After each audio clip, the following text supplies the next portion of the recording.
Welcome to the SVG-TV news for Thursday, September 3rd. I'm Khalil Kato with the details. 6 of the 30 NDP Mariaquaw Constituency Committee members have reportedly resigned, including Chairman Beresford George. In a letter addressed to the NDP leader, Dr. Godwin Friday, the chairman stated that democracy, transparency, and integrity have always been a part of the party's political philosophy. However, these have been eroded by the recent behavior and actions displayed by the leadership of the party. The members say they have lost all confidence in the party's leadership, and as a result, they could not continue to work as members of the Mariaquaw Constituency Division. Speaking with SVG-TV News on the matter, the NDP leader said that he accepted the resignation of the members and said that there was nothing undemocratic about the candidate selection process in Mariaquaw that was alluded to, and described the recent development as unfortunate. Unfortunate because the persons who I suppose were dissatisfied with the vote in the Central Committee decided that that was their course of action because they had supported another candidate. But it's unfortunate that they would do so, and on the basis on which they do it, alleging unconstitutionality or lack of democracy and all that.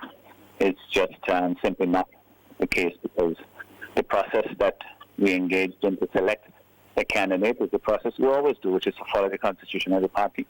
And you have a voting process that takes place at the constituency level, and you have also a voting process, a selection where there is more than one candidate at the Central Committee level. Both are essential parts of the process, and both are equally democratic parts of the process because they are dependent on the vote of those persons who are eligible to vote.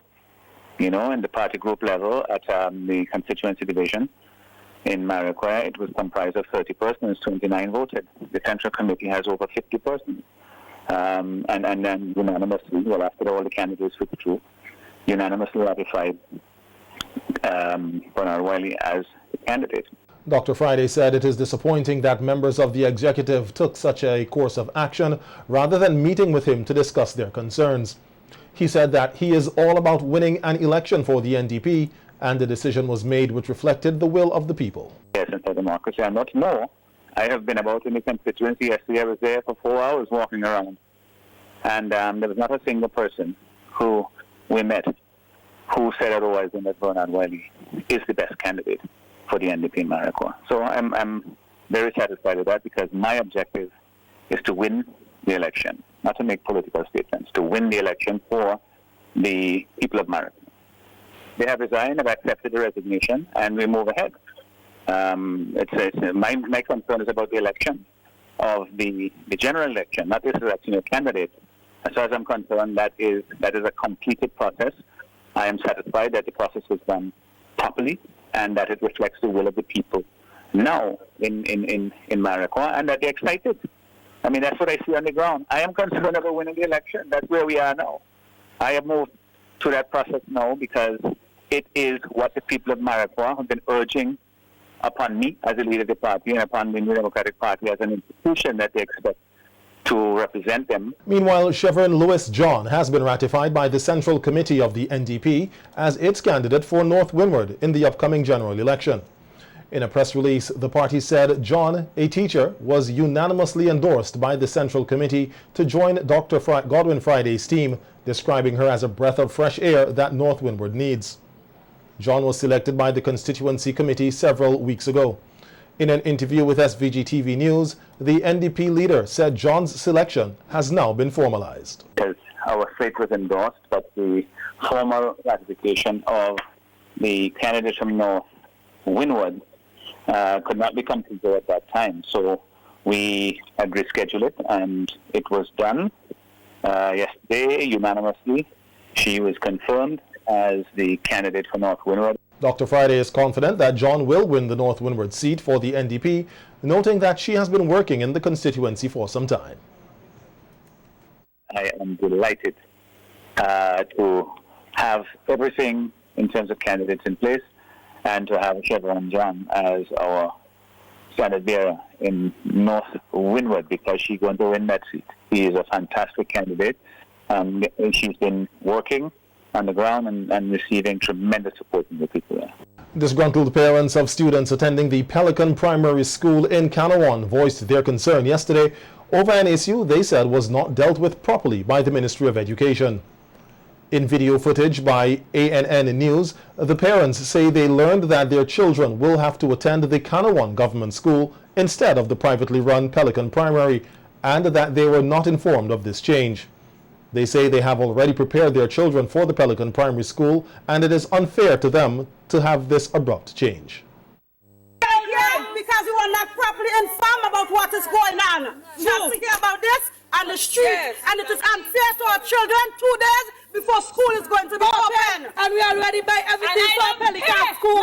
I already paid my money. I already buy my clothes, buy new uniform. Yeah, a lot of children have been abused. We are not moving. Children are not being treated properly. Finance from the children of the government school that have been transferred while they are moving. Take time with my child individually when she had problem reading. The government school would not have done that. And I'm very proud of her today. Atmosphere is not good. I am not good. No proper atmosphere. Everything for Pelican School, and we are not going to buy for primary school. We're not going to give a car our money we spend for it is very hard now for we parents to just pick up and go, where are we going to get the money? The Ministry of Education issued a news release today on the matter and said there will be a single government school on Kanawon that follows the approved national curriculum which caters for the needs of the children at the primary level as cited in Section 122 of the Education Act, Chapter 202 of the revised laws of St. Vincent and the Grenadines. The ministry said the position of the government was previously communicated to the operators of the Pelican School and other stakeholders, and that the government has made efforts to collaborate with the administrators to achieve a seamless transition in the transfer of students. The ministry is advising parents and others in Kanawon to make arrangements for their children to be registered at the Kanawon Government School for the 2020-2021 academic year. It said permission is being granted for students transferring from the Pelican School to wear their Pelican uniforms until the end of the term. President of the SVG Teachers Union, Oswald Robinson, also commented on the matter today and said he supports the position of the Ministry of Education to have the students transferred to the Kanawon Government School. He said that it is in the best interest for the students as well as the parents to heed the advice of the ministry. As a union, we agree with the Ministry of Education. We also agree with the government. The Prime Minister, the Honorable Dr. Ralphie Gonsalve, last year said that in 2020 there will be one primary school in Kanawon. And I think that is an excellent decision by the government to take that move. The reason why I say this is that schools in St. Vincent and the Grenadines, they operate under the framework of the Education Act. So concerning the Pelican School that was closed, they have served their purpose.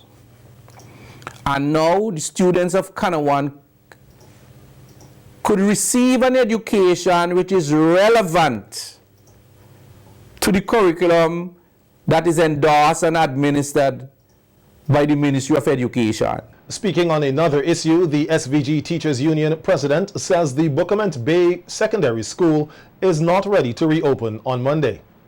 In an interview with SVG-TV News today, Robinson said that they have visited several schools and based on their assessment, the Bookament Bay Secondary School is far from being ready to open its doors to students come Monday.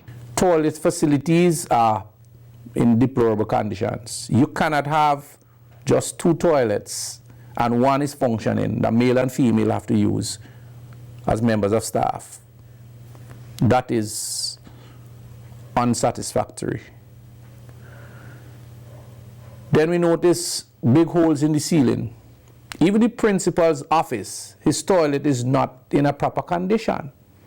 You've seen termites in the frame of the door. In addition to that, the school is not fenced. There's a river to the back of the school. There's some work that is being done now on the river with a heavy-duty equipment. That has added to the intensity of the noise that the teachers have to face with. That heavy-duty equipment is extracting stones from the river. Robinson says he has since written to the Ministry of Education to raise their concerns and advised teachers of the school not to work under the present conditions. However, have prepared a letter to be sent to them, should have gone today, and also to the staff, formalizing our instruction to the staff. We agreed with the staff that the conditions at the Bukomet Bay Secondary School is unsafe, it is unhealthy, and that based on the law, once you have reasonable grounds that your working environment is unsafe and unhealthy, you as a worker have a right to remove yourself from such environment. And so the teachers took the decision with the advice of the union that they would remove themselves from the health hazards, the risk of an unsafe environment with immediate effect.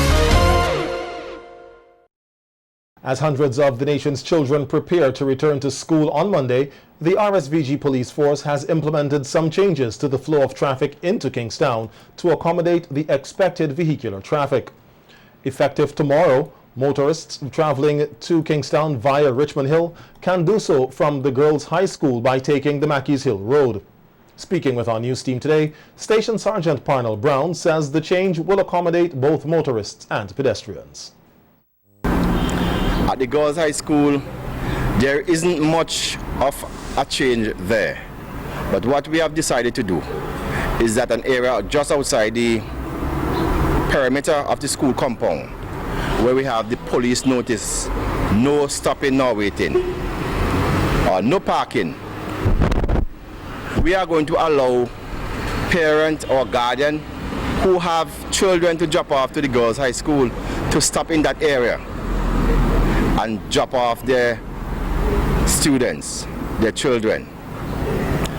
Also, while that may be so, we have made some adjustment to the sign that is in the Haddon Hotel area. We have extended time, so vehicles who have to go into Kingston after dropping off the children at Girls High School, you have between 6:30 and 11:30 a.m. to do that. Motorists using the Mackeys Hill Road are expected to head into Kingstown via the Whitechapel Road. Station Sergeant Brown appealed to the public to adhere to the traffic changes and protocols. And then you can go over to Mackeys Hill, drive down Whitechapel Road and get into Kingstown. So traffic would not be allowed to drive up Whitechapel Road from 6:30 a.m. at mornings. Instead, traffic will be allowed to drive over from the Mackeys Hill area down to Whitechapel and into Kingston. The traffic department, the superintendent in charge of traffic, has sat down and worked out this thing quite strategically, and we are only ensuring and hoping that the persons who are going to use these roads adhere to the protocol that are being put in place. Also speaking with our news team was Sergeant Kenny Jones, who said members of the traffic branch will be out in their numbers to assist motorists with the smooth flow of traffic and safety on the roads.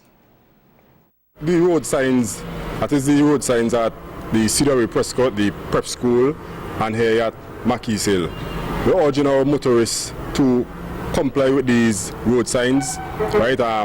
As usual, the police would be out on Monday morning, school open in their numbers. Police would be strategically placing areas to assist motorists to get to and from, and to ensure that there's a smooth flow of traffic around Kingston and outside, and also on the outskirts of Kingston come Monday morning. But most of all, we just want to reinforce urging motorists to comply with the signs that is placed there. They're placed there for the safety of everyone, and anyone that is caught in breach of these road signs, they would be prosecuted. They can be clamped and ticketed for these road signs. So we're asking persons just to comply. As a traffic department, our main goal is to ensure that our roads of St. Vincent and Grenadines is safe for every single body. Police have arrested and charged Augustus Stewart, a 57-year-old laborer of Kettles, with 2 counts of wounding. The accused allegedly, unlawfully and maliciously wounded a 56-year-old prison officer of the same address by chopping him on the back of his neck with a cutlass. In addition, Stewart was charged with wounding a 61-year-old laborer, also of Kettles, by chopping him on his left hand with a cutlass. The incidents occurred at Kettles at about 4:45 p.m. on April 26th. Stewart will appear before the Serious Offences Court to answer to the charges. The Park Hill Evangelical Church, in collaboration with Exalt Him Worship Ministries, will host a Praise in the Midst event on Saturday as part of their anniversary celebrations. The event will be held at the Park Hill Evangelical Church from 5 p.m. under the theme, The Lord Reigns. Ministry leader for Exalt Him Worship Ministries, Sherry Denny Edward, said that the event is to encourage people that even in all these trying times, Jesus is still in the midst, and he reigns over all the people in the world. So the event is dubbed Praise in the Midst, the Lord Reigns. And basically what we want to do is to encourage the believers, encourage St. Vincent and the Grenadines. The event will be streamed live, so encourage the world that in the midst of everything, in the midst of all this uncertainty, in the midst of our lack, in the midst of our distress, that God still reigns, that he reigns over St. Vincent and the Grenadines. And the event is free, and Edwards is inviting all to join them for this celebration event. And so we were just trying to encourage the believers in that community. So we're inviting persons from Park Hill, South Rivers, Connery, all the joining communities to come out for an evening of praise and worship. There will be dances, we'll have good singing, there will be the spoken word, we'll have poetry. It's going to be an evening where you could expect the presence of God to be real and to be rich. So we just want to encourage persons to come out and to support the event, be a part of the event, because I believe that in this time, this is what we need to remind ourselves that God reigns.